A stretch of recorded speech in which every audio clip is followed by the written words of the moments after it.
سورہ مائدہ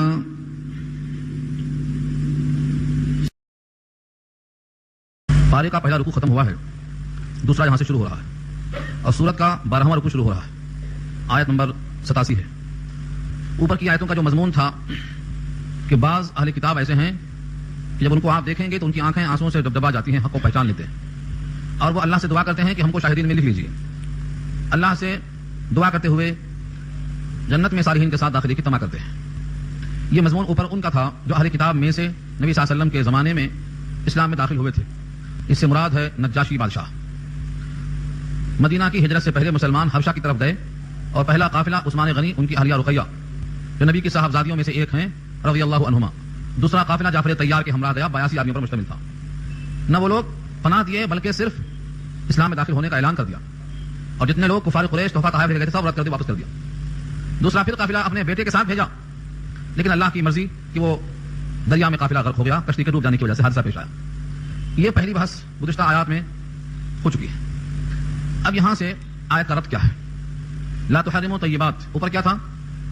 کچھ لوگ ایسے ہیں اہل کتاب میں سے جو قسیسین ہیں، یعنی کہ وہ عابد و زاہد ہیں، عالم و فاضل ہیں، تارک الدنیا زاہد ہیں، ان کی تعریف کی گئی۔ اب کوئی سمجھ بیٹھتا کہ شاید لذتوں کو چھوڑ دینا ہی تقویٰ ہے، تو اس کی تطہیر کے لیے اس آیت میں کہا گیا کہ ایمان والو جو پاکیزہ چیزیں ہیں ان کو حرام مت کر لو، یہ کوئی تقویٰ نہیں ہے۔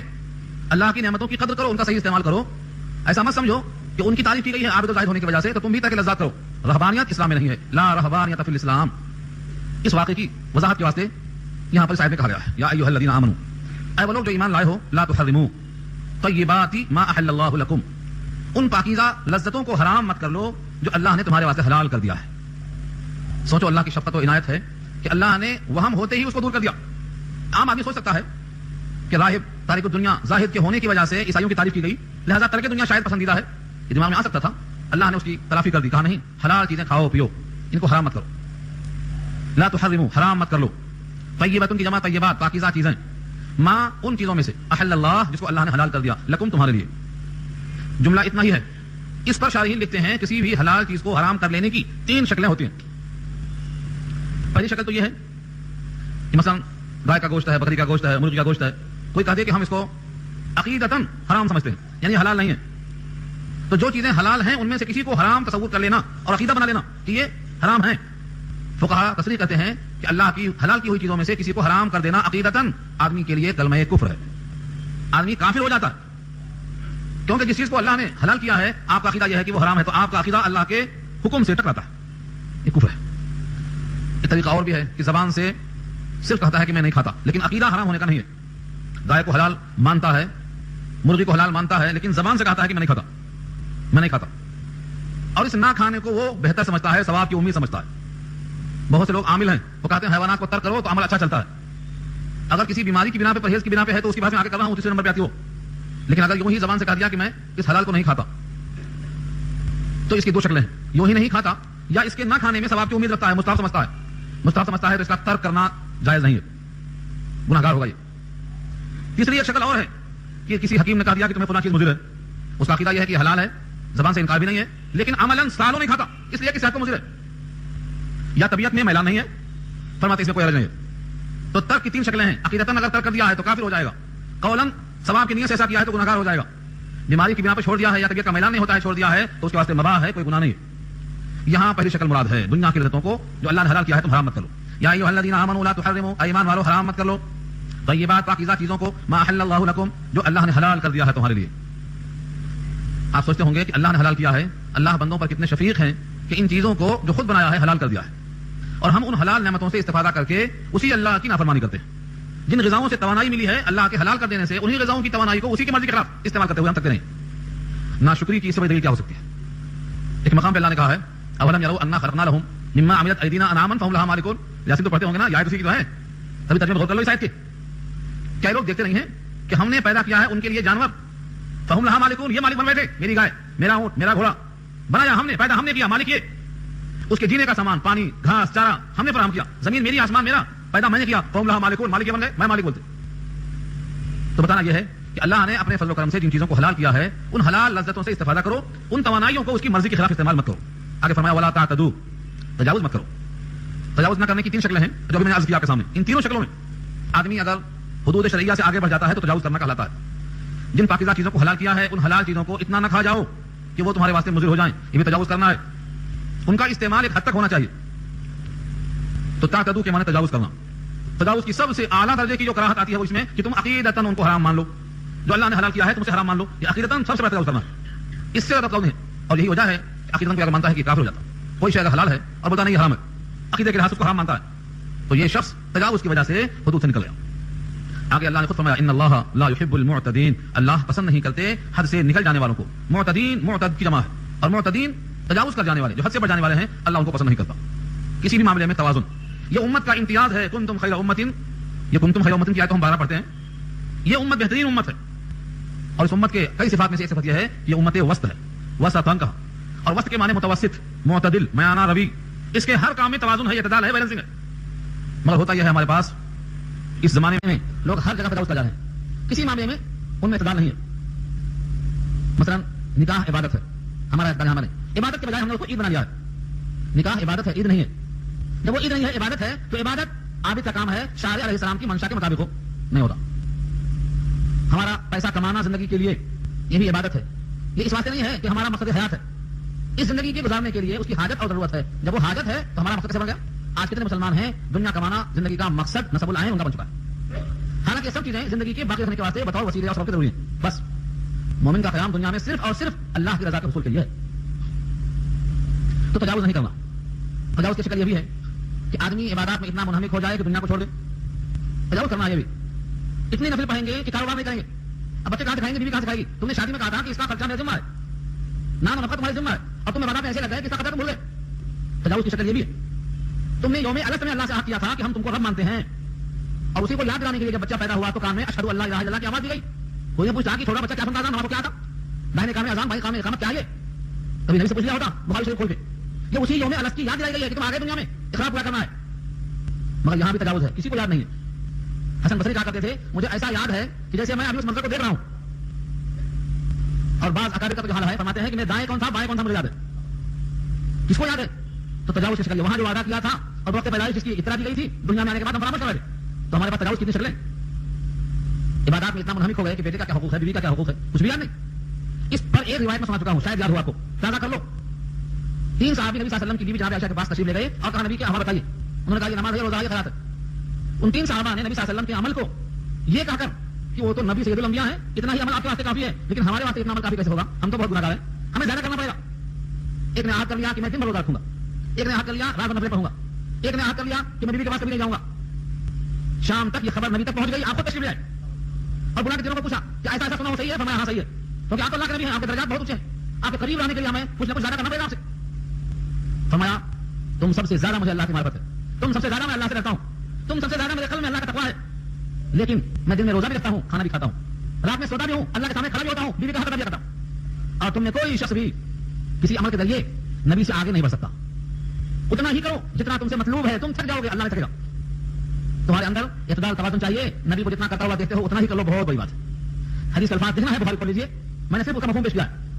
ایسا یہ واقعہ اور بھی ہے، ابو دردہ کا اور سلمان فارسی کا، دونوں کی ملاقات تھی، بیوی نہاتی نہیں، کپڑے بدلتی نہیں، میری بیٹی کا بھابھی کیا بات ہے؟ کہا تمہارے بھائی کو دن بھر روزہ رکھتے، رات بھر نفلیں پڑھتے، تمہارے بھائی کو ہماری خبر نہیں ہے کہ ہم کہاں ہیں، کیسے ہیں؟ انہوں نے کہا کہ بھائی دیکھو ایسا ہے، نماز اللہ کا حق ہے لیکن بیوی کا بھی تو حق ہے۔ میں وہ نہیں مانے، دونوں کا مقدمہ نبی کے پاس گیا، آپ نے کہا صدقہ سلمان، سلمان کی تقریر صحیح ہے۔ اس کے بعد کہا اگر تم نے ایسا کیا تو آنکھیں اندر گھس جائیں گی، کلے پچک جائیں گے، بدن کمزور پڑ جائے گا۔ جناب سے کہا کہ حق ہے، مرزوجی کا حق ہے، تیرا بھی تجھ پر حق ہے، تیری آنکھ کا تجھ پر حق ہے، تیرے جسم کا تجھ پر حق ہے، تیری بیوی کا تجھ پر حق ہے۔ یہ سب کیا ہے؟ یہ نبی کی تقریر کا حاصل یہ ہے کہ اعتدال، توازن، زندگی کو تقسیم کرو، جتنا دنیا میں رہنا ہے اتنا وقت دنیا کو دو، اور جتنا دن آخرت میں رہنا ہے اس کا اتنا حصہ آخرت کے وقت لگاؤ۔ جتنا اس کتاب کا حق ہے اس کتاب کو اپنا وقت لگاؤ۔ ایسا نہیں چلتا ہے کہ جو چاہو کرو، جو چاہو کرو، یہ ہماری شان نہیں ہے، یہ اللہ کی شان ہے، وہ جو چاہے کرے۔ یہ معلوم ہے شان اللہ کی شان ہے، بندہ جو چاہے وہ کرے گا تو گمراہی میں چلا جائے گا، بندہ وہ کرے جو رب چاہتا ہے، ہم جو چاہیں کریں گے گمراہی، یہ ہے تجاوز۔ ولا تعتدوا، تعاوض، آگے بڑھو، اللہ پسند نہیں کرتا ہے حد سے نکل جانے والوں کو، حدود میں رہو۔ اس پر اور بھی وضاحت ہو سکتی ہے بہت سی باتوں میں، جس طرح سے آپ کی زندگی میں حدود ہیں، تجاوز کرنا منع ہے، ایسے ہی رسالت کے حدود ہیں، الوہیت کے حدود ہیں، کتاب اللہ کے حدود ہیں، ہر چیز کو اس کے حدود میں رکھ کر ہی آگے بڑھنا اور چلنا ہے۔ اگر حدود سے آگے بڑھ جائیں گے تو ایک مثال دیا نبی صلی اللہ علیہ وسلم نے، ایک بادشاہ ہے، اس کی ایک چراگاہ ہے، اس کے گھوڑے اس میں چلتے ہیں، چمن ہے اس کا خاص۔ فرمایا اگر کوئی گھوڑا یا کوئی جانور اس چمن کے قریب قریب چلتا ہے تو خطرہ ہے منہ ڈال دے، اور جب منہ ڈال دے گا تو مجرم بن جائے گا اس گھوڑے کو وہاں پر لے جانے والا، بادشاہ معاملہ کر لے گا. کہا جیسے زمین پر بادشاہ کا چمن ہے ایسے ہی اللہ کا چمن اس کائنات میں اس کے محارم ہیں. جس چیز کو اللہ نے حرام کر دیا ہے اس کے قریب جاؤ گے تو منہ ڈالنے کا خطرہ ہے، قریب مت جاؤ اس کے. اس لیے اچھے ماحول میں رہو تو معلوم ہوگا تجاوز کرنا کسے کہتے ہیں. آج حدیں فرانگی لوگوں، کسی کو رشتوں کے حرمت کا احساس نہیں ہے. پاس لحاظ نہیں ہے، بیوی کیا ہے، ماں کیا ہے، بہن کیا ہے، بیٹی کیا ہے، کس نگاہ سے اس کو دیکھا جائے. نگاہوں میں فرق آ چکا ہے. اسلام کی دین ہے کہ اللہ نے عورتوں کو ان کے درجات کے حساب تقسیم کر دیا ہے. یہ ماں کا درجہ ہے، یہ بیوی کا درجہ ہے، یہ بیٹی کا ہے، یہ بہن کا ہے، تقسیم کر رکھا ہے. مگر ہمارا معاشرہ اتنا خراب ہو چکا ہے کہ صاف نگاہیں غلط پڑ رہی ہیں، کوئی تقسیم باقی نہیں رہ گئی. کبھی سوچا ہوتا کہ ماں کے پاؤں تلے جنت ہے؟ یہ ارشاد نبی کا شریعت کی دین ہے. اس ماں کا احترام کتنا ہو رہا ہے؟ باپ جنت کے دروازوں میں سے بیچ کا دروازہ ہے، نبی کا ارشاد ہے. اس باپ کا احترام کتنا ہو رہا ہے؟ آج اتنی بہت سی چیزیں ہمارے معاشرے میں خراب ہو چکی ہیں. تو تجاوز کی تمام شکلیں. اس کے بعد فوراً وضاحت کر دیا اللہ نے. جب کہا گیا کہ حرام مت کر لو پاکیزہ چیزوں کو تو کوئی سمجھے کہ آپ سب کھاؤ. اللہ نے کہا دیا کہ حرام مت کر لو، لہٰذا آپ کوئی چیز حرام ہے ہی نہیں. جیسا کہ بعض لوگوں کا ایسا خیال ہو چکا ہے کہ کوئی چیز حرام ہے، سوال ہے. آپ کو شاید نہ پہنچی ہو خبر. ہم بچپن میں ایک مناظرے میں گئے تھے، مناظرے میں ہم سے حافظ ہوئے تھے، عالم کی کورس میں داخلہ نہیں لیا تھا ہمارا، یا نہیں لیا تھا. حافظ ریفرنس کے واسطے لے جایا گیا تھا، کوئی آیت پیش آئے تو اس نے کہا تھا ہم اس وقت جنت میں ہیں، قیامت آ چکی ہے، اب ہم جنت میں ہیں، ساری عورتیں ہوئے ہیں، نکاح کی ضرورت نہیں ہے. جو اس کا عقیدہ تھا کم سے کم آج سے 20 سال پہلے کی بات ہے. اس وقت ایسے فرقے پیدا ہوئے ہیں. تو کسی کو گمان ہو سکتا ہے کہ اللہ نے کہا دیا ہے کہ پاکیزہ چیزوں کو حرام مت کر لو، پہلا صاف حلال. فوراً واضح کیا اللہ نے، وَكُلُوا مِمَّا رَزَقَكُمُ اللَّهُ حَلَالًا طَيِّبًا، اور کھاؤ ان نعمتوں میں سے جو اللہ نے بطور رزق تم کو دیا ہے، حلال بھی ہیں اور طیب بھی ہیں. دو شرطیں لگایا، حلالًا طیبًا. حلال کے معنی مرغوب اور طیب کے معنی پاکیزہ. امام شافعی فرماتے ہیں جو چیز حلال نہ ہو مرغوب کیسے ہوتی؟ جو چیز حلال نہ ہو مرغوب کیسے ہو سکتی؟ مومن کی شان سے بعید ہے کہ رغبت اس میں جائے جو حرام ہے.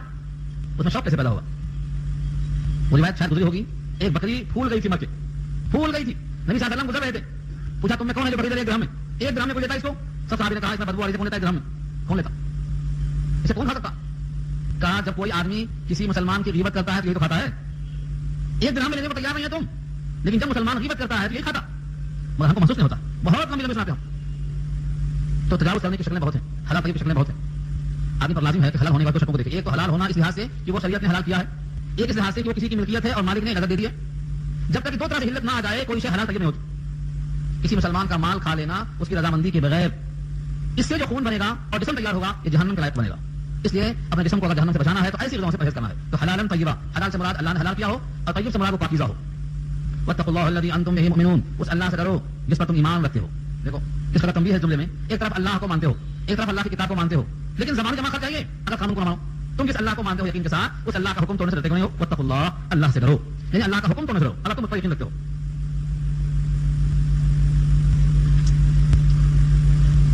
عام طور سے کیا ہوتا، کوئی آدمی کسی حرام شے کو حلال کرنے کے لیے یا حلال کو حرام کرنے کے لیے قسم کھا لیتا ہے. قسم کھا لیتا ہے، مثلا یوں کہتا ہے میں آج سے قسم کھاتا ہوں کہ میں گائے کا گوشت نہیں کھاؤں گا. اس قسم کو ڈھال بنا کر ایک حلال شے کو حرام کر لیا. یا کوئی کہتا ہے میں قسم کھاتا ہوں آج سے بیوی کے پاس نہیں جاؤں گا. یہ طلاق تو نہیں ہے، لیکن اگر 1 مہینہ تک بیوی کے پاس نہیں گیا تو ایلا ثابت ہوگا، اور ایلا سے بھی طلاق پڑتی ہے. ایلا کو نہیں جانتے لوگ؟ جیسے بہت سے لوگ ایلا کا مشابہ ایک اور لفظ ہے، اکثر و بیشتر اس میں غلطی کرتے ہیں جس کو ہم زہار کہتے ہیں. گزشتہ 2 ہفتہ پہلے بات آئی تھی زہار کی. کوئی بیوی سے مخاطب ہو کے بولتا ہے تو میرے لیے میری ماں کی طرح ہے، میرے بہن کی طرح ہے. یہ کیا ہے؟ جو شے پہلے سے حرام ہے اس سے تشبیہ دیا. اگر اس نے طلاق کر لی تو طلاق پڑ جاتی، اور اگر طلاق کی نیت نہیں ہے تو اس نے بری بات کہا. اس کا اول کیا ہوگا؟ کفارہ دینا پڑے گا. کفارہ زہار کیا ہے اس سے پہلے بات آ چکی تفصیل سے اس کی. جیسے کفارہ زہار ہے ویسے یہ بھی ہے ایلا. ایک مثال ہے، ایک شخص قسم کھا لیتا ہے کہ میں فلاں حلال شے کو نہیں کھاؤں گا. بلکہ حیرت یہ ہوتی ہے بعض لوگ قسم کھا لیتے ہیں میں آج سے نماز نہیں پڑھوں گا. کیوں؟ کسی نمازی سے کوئی تکلیف پہنچ گئی، کسی نمازی سے کوئی تکلیف پہنچ گئی تو قسم میں کھا لیا میں آج سے نماز نہیں پڑھوں گا. کسی نے کوئی دیکھا داڑھی والا ہے مگر گالی بک دیا، حاجی ہے حج میں گالی دے دیا تو بولتا میں گالی دیکھوں گا، میں حج نہیں کروں گا. مطلب یہ ہے کہ بہت سی حلال چیزوں کو اس لیے قسم کھا کے حرام کرنا چاہتا ہے کہ کسی ایک شخص سے تکلیف پہنچ گئی. تو کسی حلال کو حرام کرنے کے لیے قسم کھایا ہے تو اس کے واسطے حکم صاحب میں آ گیا ہے. قسم کا حکم آ گیا. قسم کی تعریف کیا ہے، قسم کی قسمیں کیا ہیں، قسم کا کفارہ کیا ہے، قسم کا کفارہ دینا واجب کب ہو جاتا ہے، قسم خرید توڑنا کب ضروری ہو جاتا ہے. یہ سب شکلیں پیش کر دیا اللہ نے. اور اس سے پہلے بات آ چکی ہے کہ ایک حلال شے کو مثلا شہد کو نبی صلی اللہ علیہ وسلم نے قسم کھا کے حرام کر لیا تھا. اللہ کو منظور تھا کہ یہ حلال ہو اور لوگوں کو راستہ معلوم ہو، تو آپ نے کفارہ دے دیا اور قسم کو توڑ دیا اور شہد کو پھر استعمال فرمایا اور امت کے واسطے اس کو سب سے عظیم غذا قرار دیا. تو اب کفارہ قسم کیا ہے اور قسم کی قسمیں کیا ہیں؟ سورہ بقرہ میں یہ بات ہم کر چکے ہیں. تو ایک قسم تو تعریف ہوتی ہے یمین غموس، جھوٹی قسم، گناہوں میں غرق ہو جانا. کسے کہتے ہیں یمین غموس؟ غین میم سین غمسا، جس کے معنی ڈوب جانا. یمین کے معنی قسم، ایسی قسم کہ اس میں گناہوں میں آدمی ڈوب جائے لیکن کفارہ واجب نہیں ہوتا. وہ کون سی قسم ہے؟ کسی ماضی کے کام پہ قسم کھانا، گزر چکا ہے زمانہ. مثلا کسی نے پوچھا کھانا کھا لیے، میں نے نہیں کھایا بول دیا، حالانکہ کھا چکا ہے. تو یہ کیا ہے؟ ماضی میں گزرے ہوئے کام میں ایسی قسم کھا رہا ہے جو حقیقت کے خلاف ہے، جان بوجھ کے جھوٹ بول رہا ہے. تو اس میں جھوٹ بھی شامل ہے اور قسم بھی شامل ہے، اس لیے گناہوں میں یہ غلط ہے. کوئی کفارہ اس کا نہیں ہے سوائے توبہ استغفار کی. یہ قسم منعقد نہیں ہوتی لیکن گناہگار ہوگا. اس کا تذکرہ سورہ بقرہ میں آ چکا ہے. ولکن یؤاخذکم بما کسبت قلوبکم, تمہارے قلب میں جو چیز بیٹھ چکی ہے اس کا مواخذہ ہوگا. اور شکل ہے قسم کی. ایک آدمی نے پوچھا کہ میرے ماموں بمبئی سے آ گئے. اس نے کہا آ گئے. اس نے اس آدمی پر بھروسہ کر کے قسم کھا لیا کہ ماموں بمبئی سے آ گئے. حقیقت میں تحقیق ہوئی تو نہیں آئے. تو اس نے جس آدمی پر بھروسہ کر کے قسم کھا لیا تھا اپنے عقیدے کے لحاظ سے صحیح بولا لیکن حقیقت اور نفس الامر کے لحاظ سے غلط ثابت ہو گیا. تو یہ آدمی نہ گناہگار ہوگا نہ اس کا کفارہ ہوگا. حالانکہ کسی نے قسم کھا لیا. اس لیے شکل یہ ہے کہ آدمی قسم کے الفاظ کہنے کا عادی ہے. جب دیکھو چڑھ جائے لا واللہ بلا واللہ ہمیشہ قسم کھاتا رہتا ہے. یہ سب کیا ہے؟ یمینیں لغو ہیں. ان پر کوئی مواخذہ نہیں ہے مگر اس سے زبان کو بچائے رکھنا ضروری ہے. غلط عادت. تیسری یہ قسم ہے کہ آئندہ کے لیے قسم کھانا, آئندہ آنے والے زمانے کے لیے. مثلا یوں قسم کھانا اللہ کی قسم میں تم سے بات نہیں کروں گا. اب اگر بات کر لیا تو یہ قسم کو توڑ دیا, کفارہ اس پر لازم ہو جائے گا. ایک صحابی کا واقعہ ہے. حضرت عائشہ کے بھانجے لگتے تھے وہ. حضرت عائشہ نے ایک موقع پر بھانجے کو ڈانٹ دیا تھا اور ان سے خفا ہو کر کہا کہ تم سے بات نہیں کروں گی, بات نہیں کروں گی. اب کس کی مجال؟ اتفاق حضرت عائشہ کے ساتھ گفتگو کے لیے عروہ تشریف لے گئے. انہوں نے بھی حضرت کے ساتھ ساتھ چلے گئے, قافلے کی شکل میں چلے گئے.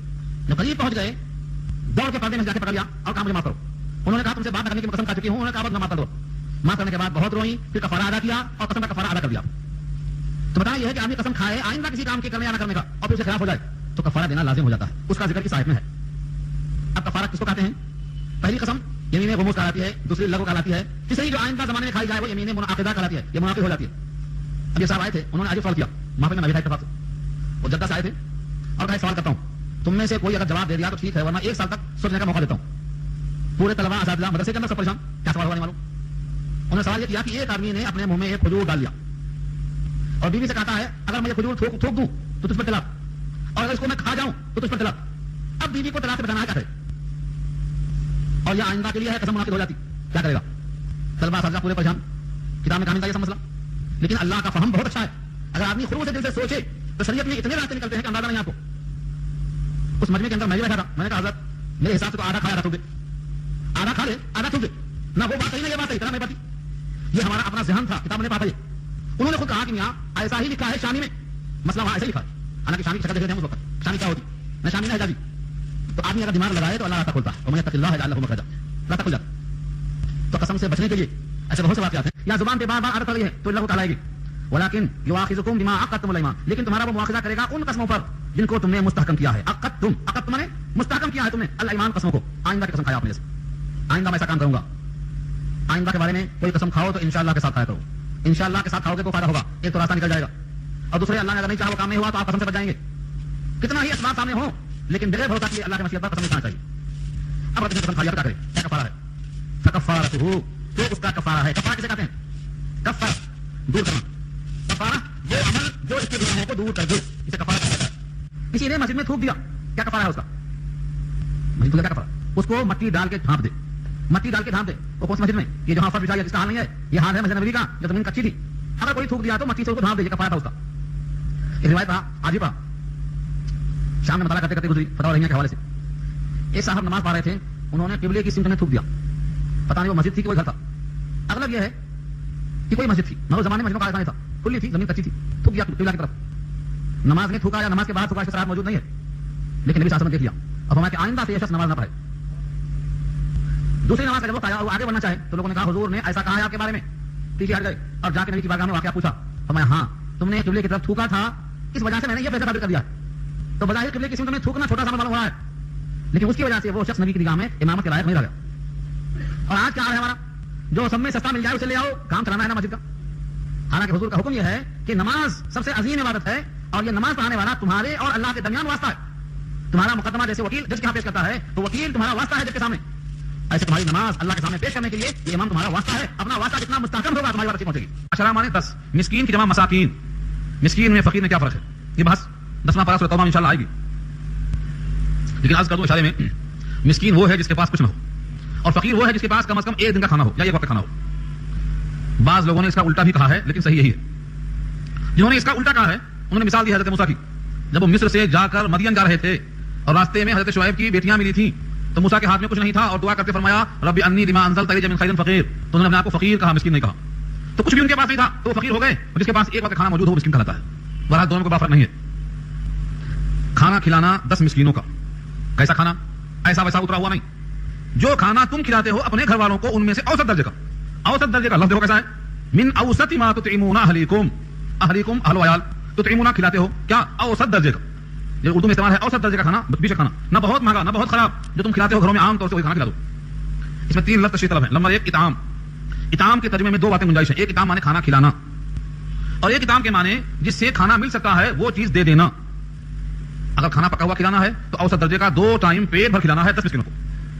پیٹ بھر کی شرط اور 2 ٹائم کی شرط. یہ 2 ٹائم کی شرط کہاں سے آئی؟ کچھ تحقیق بھی کرنا، کچھ بھی سوچنا دیکھنا. اگر کوئی غلہ دے رہا ہے اطعام بجا کھلانے کے کچا، تو کہتے ہیں صدقہ فطر کتنا ہے؟ 2.25 سیر گیہوں، 1 کلو 666 گرام. اتنا گیہوں دے دے ایک فقیر کو، ایسے 10 کو دے دے، یا 10 کا حصہ 1 کو دے دے، دونوں جائز ہے. امام شافعی کے نزدیک بہتر یہی ہے کہ 10 کو دے. اگر دینا ہے غلے کی شکل میں تو 10 کو دے، اور کھانا دینا ہے تب تو 10 کو دینا ہی پڑے گا. اور ہمارے پاس کیا ہے؟ کھانا کھلا رہا ہے تو 10 کو کھلائے، اور اگر غلہ دے رہا ہے تو 10 کا غلہ 1 کو دے سکتا ہے. اس میں تسلسل کی شرط ہے. بعض روایتوں میں ہے کہ 10 مسکین کھانا کھلائے. اگر کوئی کبھی 1 مسکین ہے، آج 1 دن کھلائیں گے، کل کھلائیں گے، پرسوں کھلائیں گے، 10 دن تک کھلاتے رہیں گے، تو 10 مسکین نہیں ہوئے، 1 مسکین 10 دن کھایا ہوا. پکڑنے والے کہیں گے حکم یہ ہے عشرۃ مساکین، 10 مسکین کو کھانا دو، 10 محتاجوں کو کھلاؤ. اور آپ نے کھلایا کس کو؟ 1 کو کھلایا 10 دن. حکم تھا 10 کو کھلاؤ، آپ نے 1 کو کھلایا، تو خرچہ ہوتے ہوا، فائدہ کیا ہوا؟ اس سے اخذ کیا ہے کہ بہتر طریقہ یہ ہے کہ 10 کو پکڑو کھلا دو، سبحان اللہ، بالکل 1 ٹائم کھلا دو. 1 ٹائم سے کیا ہے؟ 1 دن 2 ٹائم کھلائیں گے. آپ غلہ دینا ہے تو 2 سیر گیہوں دیں گے، کھلانا ہے تو 2 ٹائم کھلائیں گے، پیٹ بھر کھلائیں گے. اگر کوئی شخص کہے کہ اتنا غلہ ہم کو کھلانے کے واسطے ٹائم نہیں ہے یا پیسہ نہیں ہے، تو دوسرا درجہ کیا ہے؟ او کسوتہم، یا ان کو کپڑا پہنا دو. 10 کو کپڑا پہنا سکتے ہو. کپڑے میں کیا ہے؟ 1 کرتا اور تہبند، یا پھر کرتا اتنا لمبا کہ نیچے تک پہنچ جائے، 1 ہی کافی ہے. پھر 1 کپڑا دے دیا. اس کی بھی گنجائش نہیں ہے. او تحریر رقبہ، تو 1 غلام کو آزاد کر دینا. کہیں گے ہم سب غلام خود ہی ہیں، ہم کیا کریں گے آزاد؟ کہاں سے غلام لائیں گے؟ آج تو سارے عربوں کو غلام بنا لیا یہودیوں نے. آج ہم تو غلام خود ہو جا رہے ہیں، اس لیے کہ ہمارا عقیدہ اور ہماری فکر اور ہمارا اتحاد انتشار کا شکار ایسا ہو گیا ہے کہ ہم بکھر گئے. آج تک سب کچھ ہونے کے باوجود خالی میٹنگ چل رہی ہے. یہ کب تک میٹنگ ہوتی رہے گی؟ کیونکہ میٹنگ میں کچھ خرچہ لگتا نہیں. بیٹھے کھائے چلے، نشستن گفتن برخاستن ہمیشہ ہوتا رہے گی. حالانکہ مسلمانوں کے ہاتھ میں جب تک قوت نہیں آئے گی، کوئی ان کی بات سننے والا نہیں ہے، کوئی سننے والا ان کی بات. سورہ انفال کی آیت روزانہ پڑھ کے سونا تاکہ دل میں جگہ بن جائے. وَأَعِدُّوا لَهُم مَا اسْتَطَعْتُم مِّن قُوَّةٍ وَمِن رِّبَاطِ الْخَيْلِ تُرْهِبُونَ بِهِ عَدُوَّ اللَّهِ وَعَدُوَّكُمْ.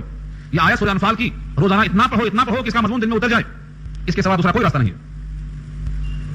اگر صرف مانگنے سے مل جاتا تو غزوہ بدر اور احد اور حنین اور خندق اور غزوہ خیبر یہ سب منعقد نہ ہوتی. اپنا حق مانگنے سے اگر نہیں ملتا ہے تو چھینا جاتا ہے، اور چھیننے کے واسطے قوت لازمی ہے، اور قوت کے واسطے اتباع امام لازم ہے. اس کے بغیر کوئی شکل نہیں.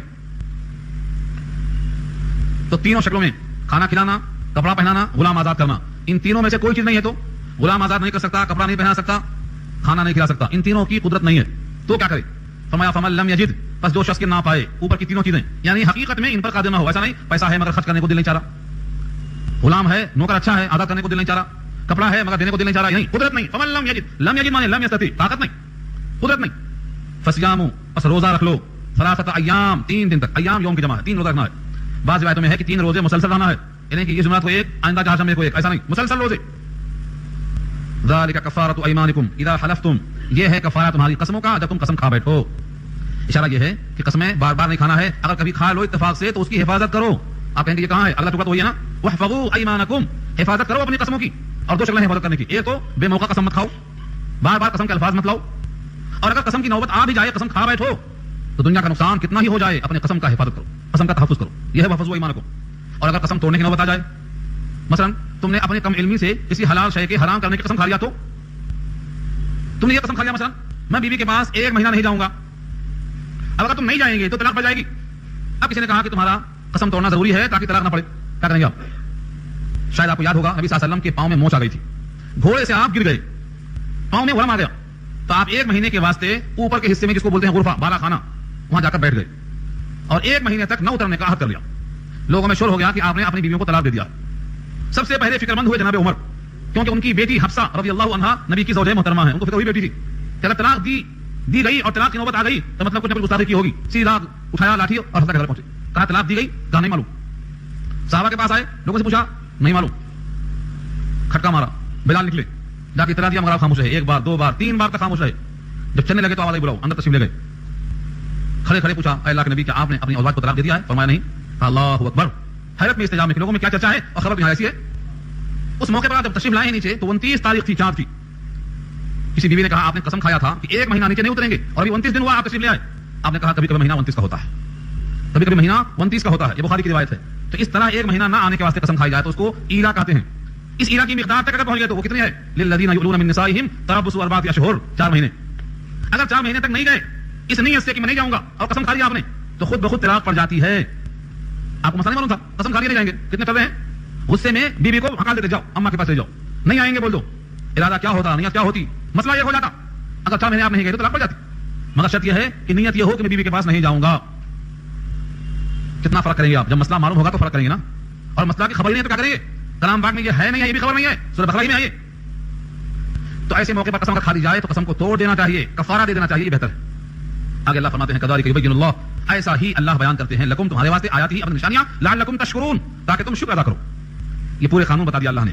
قسم نہ کھاؤ، قسم کھائیں گے اگر لغو ہے تو معاف ہے، توبہ استغفار کر لو. یمین منعقدہ ہے تو کفارہ ادا کر دو. کفارے کی شکلیں یہ ہیں، یہ نہیں ہو سکتا تو یہ کرو، یہ نہیں تو یہ کرو، یہ نہیں تو یہ کرو. کچھ نہیں کر سکتے ہو تو اپنے جان کو پیش کر دو، روزہ رکھ لو. یہ سب کیوں بتایا اللہ نے؟ تاکہ بندہ شاکر ہو. اب یہاں سے شبہ پیدا ہوتا ہے کہ ہم نے حلال کو حرام کیا تو اللہ نے منع کر دیا، قسم کھایا تو اللہ نے منع کر دیا. اب ایک شکل اس میں اور بھی ہے کہ عام طور سے آدمی کچھ ایسی چیزوں کے قریب جاتا ہے جس سے یہ تمام قانون مختلف ہو جاتے ہیں. مثلا شراب پی لیا، جوا کھیلا، بت پرستی کیا، 500 کے تیر کا استعمال کیا. تو ان کی خرابیوں کا حال معلوم ہے آپ کو. خمر کو خمر کہتے ہی اسی لیے ہیں کہ وہ عقل کی اوڑھنی ہے. خمار اوڑھنے کو بولتے. اور شراب کو خمر کیوں بولتے ہیں؟ کہ وہ عقل کی اوڑھنی ہے. اس پہ اوڑھنی پڑ گئی تو کام نہیں کرتی وہ عقل. پی لیا ہے اب گاڑی بکتا ہے تو خبر نہیں کیا بول رہا ہوں میں. تو شراب مت پیو. میں صرف جوا ہے. جوا میں کتنی شکلیں ہیں وہ آپ بہتر جانتے ہیں. جتنے والے پر ہارنے والے کا غصہ لازمی ہوتا ہے. انصاب نسب کی جمع ہے، بت پرستی یہ تو سراپا شرک ہے. ازلام ظلم کی جمع ہے، 500 کے تیر غرار جسے کیا جاتا ہے. ان تمام چیزوں میں ہمیشہ شیطان کا دخل رہتا ہے. یا ایھا الذین آمنوا اے وہ جو ایمان لائے ہو، انما الخمر بے شک شراب، والمیسر اور جوا، والانصاب اور بت پرستی، والازلام اور قرآن اندازی. کون سی قرآن اندازی؟ 500 کے تیر. یہ قرآن اندازی نہیں. قرآن اندازی کی شکل ہمارے پاس ہو تو جائز ہے. کب؟ جب سارے حصے برابر ہوں اور سارے جو لوگ شریک ہیں سب کے پیسے برابر ہوں اور قرآن اندازی کی جائے تو یہ جائز ہے. مثلا ایک گھر ہے، اس کے 4 فریق ہیں، گھر کے 4 حصے کیے گئے، چاروں حصے برابر ہیں، چاروں نے اپنے حصے کی گوٹی دے دیا، کسی نے ڈال دیا، تم اتر لے لو، تم دکھن لے لو، جہاں جس کی پڑی وہ لے لو. یہ قرآن اندازی جائز ہے. شرط کیا ہے؟ سب کے حصے برابر ہوں اور حصہ بھی برابر برابر رکھا گیا ہو، 2 شرطوں کے ساتھ. اور یہاں جو کہا ہے وہ کون سا ہے؟ حضرت ابراہیم کی مجسمے کی شکل تھی، ان کے ہاتھوں میں کمان کا ترکش کا حصہ تھا. کسی میں لکھا ہوا ہے 2 حصے، کسی پر 3 حصے، کسی پر 1 حصہ، کسی پر 9 حصہ، کچھ بھی نہیں. آنکھ بند کیا اور نکلا تم کو 4 حصہ، 4 حصہ ملے گا. نکلا کوئی حصہ نہیں، کوئی حصہ نہیں ملے گا. ایک اونٹ ذبح کیا 4 آدمی نے، چاروں کا حصہ برابر لگا پیسوں کی شکل میں، لیکن حصہ ایک کو 4 ملتا ہے، کوئی بھی نہیں ملتا. یہ ہے ازلام. اللہ فرماتے ہیں من عمل شیطان، شیطان کے کاموں سے ہے، گندے کام ہے. فاجتنبوہ، اس سے اجتناب کرو، اس سے بچو، لعلکم تفلحون، تاکہ تم فلاح پا جاؤ. انما یرید الشیطان، اس کے سوائے اور کچھ نہیں کہ شیطان تو چاہتا ہے ان یوقع بینکم العداوۃ، کہ واقع کر دے، ڈال دے تمہارے درمیان عداوت کو، والبغضاء اور بغض کو، فی الخمر والمیسر، شراب اور جوئے کے ذریعے، ویصدکم اور تم کو روک دے، عن ذکر اللہ، اللہ کے راستے سے، وعن الصلاۃ اور نماز کے راستے سے. دیکھو آپ جتنے بھی شراب پینے والے ہیں پی کے نماز پڑھنے نہیں آ سکتے، پابند نماز کے نہیں ہو سکتے، اللہ کی یاد نہیں لے سکتے. اور جوا کھیلنے والے اتنا منہمک ہو جاتے ہیں کہ نماز نہیں، اللہ کی یاد نہیں، اس میں پڑ جاتے. یہاں سے اخذ کیا ہے کہ ایسا کھیل کھیلنا جس میں نمازیں چھوٹ جائیں، تلاوت چھوٹ جائے، کسی کا حق چھوٹ جائے، یہ جائز نہیں ہے، شیطانی کام ہے. ہاں کھیل ایسا ہو جو متعین وقت میں ختم ہو جائے، نمازوں کو ضائع کرنے کی نوبت نہ آئے، کسی کا حق نہ مارا جائے. جسمانی ورزش ہو، مثلا گھوڑ دوڑ ہو، تیر اندازی ہو، تیراکی ہو، لاٹھی کا کھیل ہو، ایسے کھیل جسے جسامت کے ساتھ وقت کا تعین بھی ہو اور جس میں اللہ کی یاد سے غفلت نہ آنے پائے، ایسے کھیل جائز ہیں اور ان کھیلوں کو منع کر دیا ہے. اب پوچھے ہیں، سوال کیے ہیں، فہل انتم منتہون، کیا تم اب رکنے والے ہو؟ نہیں ہو. تمہیں معلوم ہو گیا کہ شیطان ان 2 راستوں سے تمہارے درمیان بغض و عداوت ڈالنے والا ہے اور تم کو نماز سے روکنے والا ہے. کیا تم باز آنے والے ہو؟ کیا کہے گا مومن؟ انتہینا، ہم رک گئے، ہم شراب سے، ہم جوئے سے اور اللہ کی غفلت سے ہم رک گئے. واطیعوا اللہ واطیعوا الرسول، اطاعت کرو اللہ کی، اطاعت کرو رسول اللہ کی. واحذروا، اور احتیاط کرو. کس سے احتیاط کرو؟ کہیں رسول کی اطاعت سے انحراف لازم نہ آ جائے، اس سے احتیاط کرو. فإن تولیتم، بس اگر تم نے پیٹھ پلٹا لیا، اعراض کر لیا، رسول اللہ کی اطاعت سے انحراف کر لیا، فاعلموا، تو اچھی طرح جان لو، نوٹ کر لو، انما، اس بات کو کہ علی رسولنا، ہمارے رسول کے ذمہ ہے البلاغ المبین، کھول کر پہنچا دینا. کھول کر پہنچا دینا ہی رسول کے ذمہ ہے. تمہارے انحراف سے، تمہارے اعراض سے، تمہاری بغاوت سے کوئی فرق نہیں پڑنے والا ہے. اب آگے ان کا حال بیان ہوتا ہے جنہوں نے کبھی کبھی پی لیا تھا، چکھ لیا تھا. ليس على الذين آمنوا وعملوا الصالحات جناح فيما طعموا إذا ما اتقوا وآمنوا وعملوا الصالحات ثم اتقوا وآمنوا ثم اتقوا وأحسنوا والله يحب المحسنين. نہیں ہے ان لوگوں پر جو ایمان لے آئے اور عمل صالح کیا کوئی حرج، کوئی گناہ، فيما طعموا، جس میں وہ کھاتے اور پیتے ہوں، إذا ما اتقوا، جبکہ انہوں نے تقوی اختیار کیا، وآمنوا اور ایمان لے آئے، وعملوا الصالحات اور نیک کام کیے، ثم اتقوا پھر ڈرتے رہے اللہ سے، یعنی ایمان اور عمل صالح کے بعد بھی ڈرتے رہے، وآمنوا اور پھر ایمان مسلسل رکھتے رہے، ثم اتقوا وأحسنوا پھر اللہ سے ڈرتے رہے اور پرہیزگاری پر قائم رہتے رہے. واللہ یحب المحسنین، اللہ پسند کرتا ہے احسان کرنے والوں کو. اس آیت میں بہت طویل اشارہ ہے، کئی کلام ہے. مثلا جب غزوہ احد ہوئی تھی اس وقت تک شراب حرام نہیں ہوئی تھی.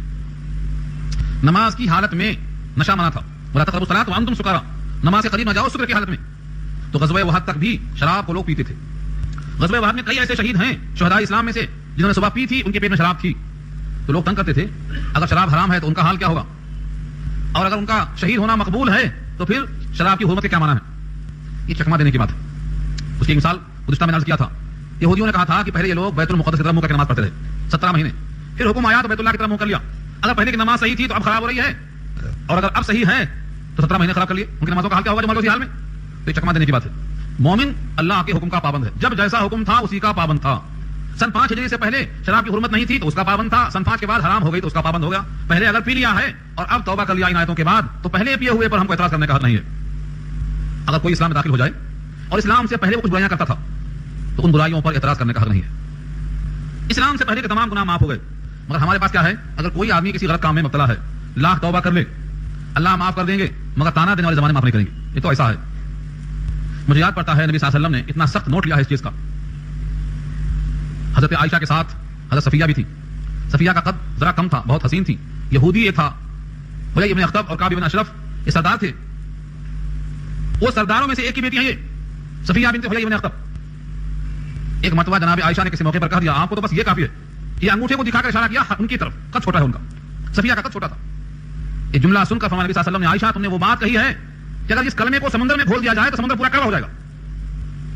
اب سوچ کر دیکھو کہ ہمارے معاشرے میں کیسا کیسا ماحول ہے. تو سابقہ گناہوں پر کسی کو طنز کرنے کا حکم نہیں دیا ہے. اگر شراب پہلے کسی نے پی ہے اور اربوں سے زیادہ کس نے پی ہے, ان کی تو گٹھی میں تھی وہ, بلکہ یہاں پہ لکھا ہے بادشاہ نے اگر یہ اخبار کی حرام کر دیتے تو شاید وہ لوگ انکار کر دیتے کہ ہم نہیں مانیں گے اس کو. اسی واسطے شراب کی حرمت کو ایک آیت میں نہیں, 2 آیت میں نہیں, 3 آیت میں نہیں, بتدریج اللہ نے ختم کیا اس کو. پہلے کہا یسألونک عن الخمر والمیسر, لوگ پوچھتے ہیں, کہا دو فیہما اسم کبیر, اس میں بڑا گناہ ہے, اور کہا دو اس میں نفع بھی ہے لیکن نفع پر نقصان غالب ہے. یہ ہے دیکھو طریقہ پہلی بار کا. دوبارہ پھر یہ انداز آیا, شیطانی کام ہے. تیسری بار کہا کہ کیا ان کے قریب اب بھی جاؤ گے, اور اس سے پہلے کہا تھا کہ نماز کی حالت جب قریب آئے تو نماز کے قریب مت جاؤ نشے کی حالت میں, مطلب پہلے پی لو بعد میں پی لو. اتنی ترتیب کے ساتھ اللہ نے اس کو روکا ہے, تو حکمت ہے. تو سابقہ گناہوں پر طنز کرنا اس آیت میں منع کیا ہے. ان پر کوئی حرج نہیں جو ایمان لائے, عمل صالح کیا اس معاملے میں جو انہوں نے کھایا اور پیا, جبکہ وہ متقی ہوں اور مومن ہوں اور عمل صالح کرتے ہوں, پھر انہوں نے تقوی اختیار کیا ہو, پھر ایمان لے آئے ہوں, پھر متقی ہوں, پھر پرہیزگار ہوں, تو اللہ دوست رکھتا ہے محسنین کو. اس کے پیچھے ایک واقعہ ہے, تفصیل طلب ہے, لیکن وقت ہو رہا ہے. اس واسطے انشاءاللہ میں اس واقعے کو آئندہ ہفتے میں پھر رکھتا ہوں تاکہ آپ کے سامنے واقعہ کے ساتھ اگلی آیت مربوط بھی ہو جائیں اور مستحضر بھی ہو جائیں.